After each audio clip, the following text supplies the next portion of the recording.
Hello, नमस्कार किसान साथियों। मेरा नाम दलबीर है और मेरे इस यूट्यूब चैनल में आपका स्वागत है। मेरे इस यूट्यूब चैनल का नाम इंडियन टेक्निकल फार्मिंग है और आज मैं आपके लिए खेती से जुड़ी एक नई वीडियो लेकर आया हूं।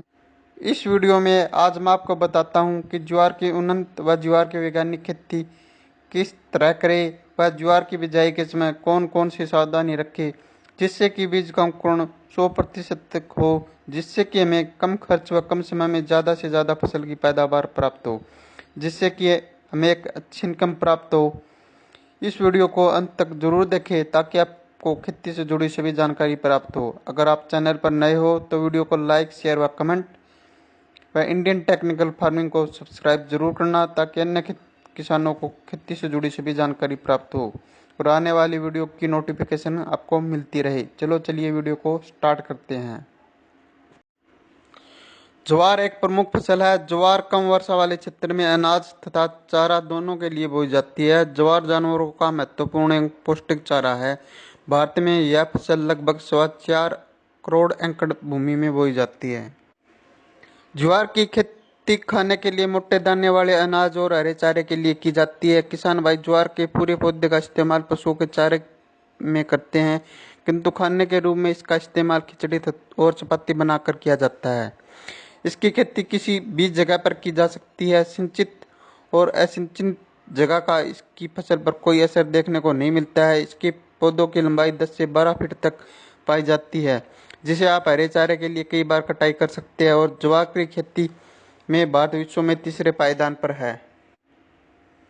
ज्वार में मिलने वाले प्रोटीन में लाइसिन अमीनो अम्ल की 1.4 से 2.4% तक मात्रा पाई जाती है तथा दानों में ल्यूसीन अमीनो अम्ल की मात्रा अधिक होने के चलते ज्वार खाने वाले व्यक्तियों में पेलरागा किस्म का रोग देखने को मिल सकता है। अधिक वर्षा वाले क्षेत्रों में ज्वार की अच्छी फसल प्राप्त हो जाती है। किसान भाई ज्वार की खेती व्यापारिक तौर पर कर अधिक मुनाफा भी कमा रहे हैं। यदि आप भी ज्वार की खेती करने में रुचि रखते हैं तो यहाँ आपको ज्वार की खेती कैसे करें, ज्वार की उन्नत किस्में कौन कौन सी है, इसके बारे में बताया जाएगा। अगर आप ज्वार की बिजाई करते हो तो कावेरी नाम की ज्वार जो एसएससी वैरायटी में आती है, ये बहुत बढ़िया ज्वार है। ये 5 किलो कनाल में पड़ती है। ये बार बार कटाई वाली ज्वार है। इसके 5 किलो पैकेट की कीमत 300 रुपये होती है। ज्वार की ये वैरायटी अच्छी कंपनी की वैरायटी है। ज्वार की ये वैरायटी बहुत बढ़िया उत्पादन देती है। इसकी पैदावार भी अच्छी होती है। इसका उत्पादन अच्छा होता है। इस वैरायटी में किसी भी प्रकार की कोई बीमारी नहीं आती है। इसका पौधा अंत तक हरा भरा रहता है। इसमें आवश्यकतानुसार खाद डालकर फसल की 9 से 10 दिन के अंतराल पर सिंचाई करें, जिससे कि पौधे की अच्छी हाइट हो व जमीन में नमी बनी रहे, जिससे कि हमें अच्छी पैदावार प्राप्त हो। सही है। ज्वार की खेती के लिए उपयुक्त समय कौन सा है? ज्वार की खेती के लिए कौन से खेत का चुनाव करना चाहिए? ज्वार की खेती के लिए किस तरह की मिट्टी सही है? ज्वार की खेती के लिए किस तरह का पानी होना चाहिए? ज्वार की खेती के लिए किस तरह की भूमि उपयुक्त है? ज्वार की खेती के लिए कौन सी जलवायु उपयुक्त है? ज्वार की खेती के लिए किस तरह हमें खेत की तैयारी करनी चाहिए? वह कौन सा फसल चक्र अपनाना चाहिए जिससे कि हमें एक अच्छी फसल प्राप्त हो? ज्वार के लिए बीज का चुनाव, बीज की उन्नत किस्में, बीज का उपचार, बीज की मात्रा, ज्वार की बिजाई या फसल की बुआई, फसल की बुआई सिंचित तथा असिंचित क्षेत्रों में, उसके बाद हमें 30 दिन बाद के अंतराल पर सिंचाई करनी चाहिए और कौन कौन सी खाद देना चाहिए, कैसे हमें उसके अंदर जल का प्रबंधन करना चाहिए और कीट और वह रोग का प्रबंधन भी बहुत जरूरी होता है। इसके बाद हम ज्वार की कटाई शुरू कर देते हैं। उपयुक्त समय। ज्वार की बिजाई का उपयुक्त समय अप्रैल से जुलाई महीना होता है। बाजार में ज्वार की बहुत सी वैरायटियां उपलब्ध होती है। अप्रैल महीने में हम बिजाई के लिए गत्ती वैरायटी व 15 मई के बाद हम पछेती वैरायटी का ही चुनाव करते हैं। हमें समय के अनुसार ही वैरायटी का चुनाव करना होता है जो कि मार्केट में उपलब्ध होती है। इसके बाद हम ज्वार की खेती के लिए खेत का चुनाव करते हैं। हम खेत का चुनाव हम अगर पहले उस खेत में सरसों की बिजाई की थी तो सरसों के फानों को रोटावेटर की सहायता से 1-2 बार अच्छी तरह से जुताई कर दे ताकि सरसों के फाने अच्छी तरह से मिट्टी में मिल जाए। फिर आप एरो की सहायता से 1-2 बार की गहरी जुताई कर दे। फिर आप उसकी लेजर लेवलर की सहायता से खेत को समतल कर दे, जिससे कि भूमि खेत की सिंचाई के योग्य हो जाए, जिससे कि उसकी सिंचाई अच्छी तरीके से हो सके। मिट्टी की जांच। सबसे पहले अपने खेत की मिट्टी की जांच करवा ले, जिससे हमें यह पता चल जाता है कि मिट्टी में किन किन पोषक तत्वों की कमी है और खेत की मिट्टी किन किन फसलों के लिए उपयुक्त है और इस मिट्टी में कौन कौन सी फसलें उगाई जा सकती है, जैसे गेहूं, चना, अरहर, सरसों, राया, बरसीन, गन्ना, आलू, मक्का, बाजरा, कपास। मिट्टी की जांच से हमें यह पता चल जाता है कि इसका पीएच मान कितना है। ज्वार की फसल का मुख्य उपयोग चारे के रूप में उपयोग किया जाता है। इसकी 2/3 नाइट्रोजन बिजाई के समय और 1/3 बिजाई के 1 महीने के बाद डालनी चाहिए। ज्वार में मुख्यतः नाइट्रोजन और फास्फोरस की अधिक मात्रा में जरूरत होती है।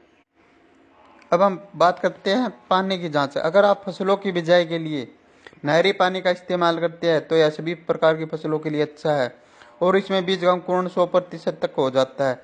अगर आप ट्यूबवेल के पानी से फसलों की बिजाई करते हैं तो आप इस ट्यूबवेल के पानी की जांच करवा लें। अगर ट्यूबवेल का पानी पीने में मीठा है तो इसमें पानी का पीपीएम ज़्यादा हो सकता है और बीज अंकुरण के समय यह एक समस्या बन जाती है। अगर पानी का पीपीएम 1000 से कम है और यह सभी प्रकार की फसलों के लिए अच्छा है और इसमें बीज का अंकुरण 100% तक हो जाता है। अगर पानी का पीपीएम 1000 से ज़्यादा है तो इसमें बीज का अंकुरण सही तरीके से नहीं हो पाता है। इसलिए पानी की जांच करवाना बहुत ज़रूरी है, जिससे कि बीज का अंकुरण 100% तक हो सके। ज्वार की खेती के लिए भूमि और तापमान, या ज्वार की खेती के लिए भूमि और जलवायु। ज्वार की खेती के लिए भूमि और तापमान कितना होना चाहिए, इसकी जानकारी होना अति आवश्यक है, जिससे कि आप इसकी अच्छी खेती करके अच्छा लाभ कमा सकते हैं।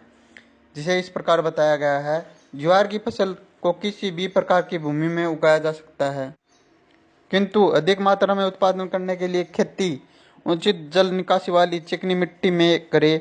इसकी खेती में भूमि का पीएच मान 5 से 7 के मध्य होना चाहिए। इसकी खेती खरीफ की फसल के साथ की जा सकती है। उस दौरान गर्मी का मौसम होता है। गर्मियों के मौसम में उचित मात्रा में सिंचाई कर अच्छी पैदावार प्राप्त की जा सकती है। इसके पौधे को सामान्य वर्षा की आवश्यकता होती है। ज्वार के बीज सामान्य तापमान में ठीक तरह से अंकुरित होते हैं तथा पौधे विकास के समय ने 25 से 30 डिग्री तापमान होना चाहिए। इसके पौधे अधिकतम 45 डिग्री तापमान को ही सहन कर सकते हैं। वैसे तो ज्वार की फसल को किसी भी प्रकार की भूमि में उगाया जा सकता है, किंतु अधिक मात्रा में उत्पादन प्राप्त करने के लिए इसकी खेती उचित जल निकास वाली चिकनी मिट्टी में करें। इसकी खेती के लिए भूमि का पीएच मान 7 से 5 के मध्य होना चाहिए। इसकी खेती खरीफ की फसल के साथ की जा सकती है। ज्वार की खेती खरीफ की फसलों के साथ की जा सकती है। इस दौरान गर्मी के मौसम में इसके पौधे की उचित सिंचाई करते रहने पर ये अच्छे से विकास करती है। इसके पौधे को बारिश की अधिक सामान्य जरूरत होती है। अधिक तेज गर्मी के मौसम में इसके पौधे की सिंचाई ज़्यादा करने पर तेज गर्मी का असर इसके पौधे पर देखने को नहीं मिलता है और पौधे विकास ही अच्छे से करते हैं। ज्वार के बीजों को अंकुरण के बाद सामान्य तापमान की जरूरत होती है। उसके बाद पौधे को विकास करने के लिए 25 से 30 डिग्री तापमान उपयुक्त होता है, लेकिन इसके पूर्ण विकसित पौधे 45 डिग्री तापमान पर भी आसानी से विकास कर लग सकते हैं। ज्वार की खेती के लिए खेत की तैयारी। ज्वार की खेती के लिए खेत की तैयारी व गोबर की खाद। अगर आप खेत की तैयारी में गोबर की खाद का इस्तेमाल करते हो तो 8 से 10 ट्रॉली 1 एकड़ के लिए पर्याप्त रहती है। गोबर की खाद जमीन में अच्छी तरह बिखेर जमीन को समतल कर देना चाहिए। गोबर की खाद जमीन में अच्छी तरह से मिल जानी चाहिए। फिर आप लेजर लेवलर की सहायता से खेत को समतल कर सकते हैं। अगर आप बिजाई के समय रासायनिक खाद का इस्तेमाल करते हैं तो 1 एकड़ के लिए 25 किलो डीपी 10 किलो पोटाश पर्याप्त रहती है। खाद की मात्रा आप अपनी मिट्टी की जांच के अनुसार भी कर सकते हैं।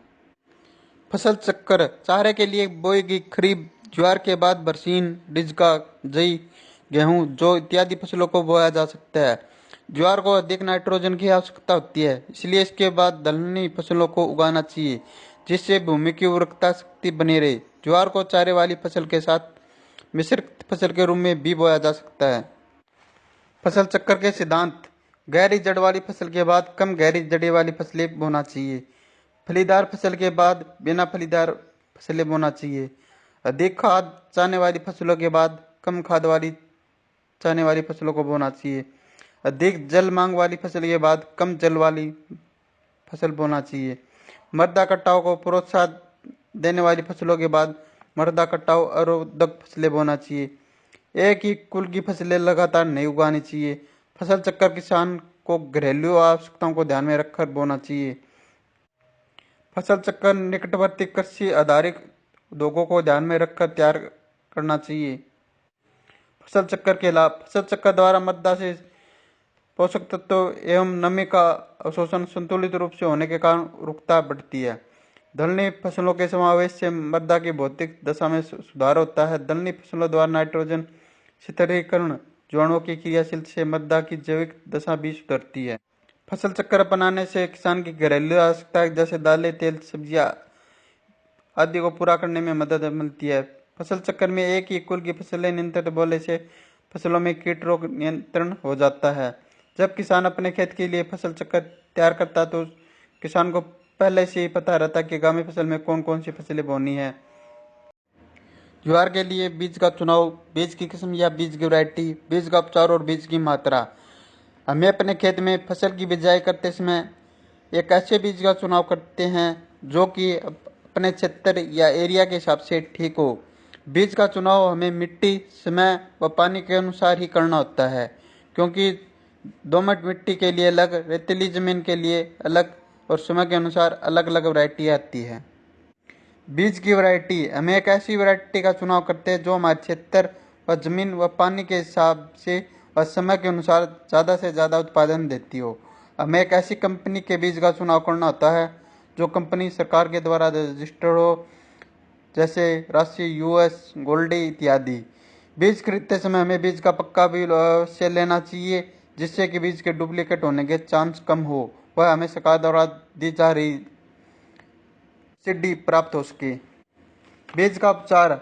हम बीमारियों की रोकथाम के लिए हम बीज का उपचार करते हैं, जिसे हम FIR भी कहते हैं, जिससे हम फंगिसाइड, इंसेक्टिसाइड व राइजोबियम कल्चर भी कहते हैं। सबसे पहले हम बीज को फंगिसाइड यानी फंगस की दवाइयों से उपचार करते हैं, जिससे उसमें फंगस की बीमारियां ना आए। इसके बाद हम इंसेक्टिसाइड दवाओं का उपयोग करते हैं। इंसेक्टिसाइड दवाओं का उपयोग इंसेक्ट की बीमारियों को रोकथाम के लिए किया जाता है। फिर हम राइजोबियम कल्चर से उपचार करते हैं, जो कि हमारे पैदावार बढ़ाने में मदद करता है, जिससे 10 से 15% पैदावार में वृद्धि होती है। अब हम बात करते हैं बीज की मात्रा। हम ज्वार की बिजाई के लिए 1 एकड़ में कितनी बीज की मात्रा की जरूरत होती है, यह उसकी वैरायटी पर निर्भर करता है। अगर हम एक बार की कटाई के लिए बीज खरीदते हैं तो इसका अलग शेड्यूल है। अगर हम बार बार कटाई के लिए ज्वार का बीज खरीदते हैं तो इसका 1 एकड़ के लिए अलग अलग बीज आता है। 1 एकड़ के बीज के लिए लगभग हमें 30 से 40 किलो बीज की जरूरत होती है। यह उसकी वैरायटी पर निर्भर करता है कि हम खेत में कौन सी वैरायटी लगा रहे हैं, कि वह एक बार कटाई वाली ज्वार है या वह बार बार कटाई वाली ज्वार है। अनेक वैरायटी का अलग अलग रेट होता है, जो कि कंपनियों द्वारा पहले से तय किया होता है। अब आप बीज को उपचार कर दें, इसके बाद आप इसकी बिजाई करते हैं। ज्वार की बिजाई। अब आप मशीन की सहायता से ज्वार व खाद की बिजाई एक साथ कर सकते हैं। हमें बीज की बिजाई सुबह या शाम के समय ही करनी चाहिए। बिजाई के समय हमें लाइन से लाइन की दूरी 10 या 12 सेंटीमीटर व बीज से बीज की दूरी 5 से 6 सेंटीमीटर रखनी चाहिए। बीज की गहराई 5 से 6 सेंटीमीटर रखनी चाहिए। बिजाई के समय बीज गीली मिट्टी में ही पड़ना चाहिए, जिसके उसके ऊपर 5 से 6 सेंटीमीटर की परत चढ़ जाए। गीली जमीन में बीज का अंकुरण सही तरीके से हो जाता है। फसल की बुआई करने के बाद लगभग 20 से 25 दिन बाद ज्वार की फसल सिंचाई के योग्य हो जाती है। अब आप फसल की सिंचाई कर सकते हो। सिंचाई के साथ साथ आप खाद भी दे सकते हो, जिससे उसकी ग्रोथ में वृद्धि हो जाए। नाइट्रोजन व फास्फोरस मेन खाद होती है जो हमें ज्वार की फसल को देनी चाहिए। यह आप अपनी मिट्टी की जांच के अनुसार भी कर सकते हो। अगर खेत में जल भराव हो तो हमें जल निकासी का उचित प्रबंधन करना चाहिए। ज्वार की फसल में लगने वाले रोग व उनका उपचार। नंबर 1, पत्ती झुलसा रोग। रोग का प्रकार, जल भराव। इसका उपचार ये है, जल भराव न होने दे। नंबर 2, तना छेदक रोग। इसका रोग का प्रकार, कीट जनित रोग। उपचार, कार्बोफ्यूरान फेरोन का छिड़काव पौधों पर करें। नंबर 3, टिड्डियों का आक्रमण।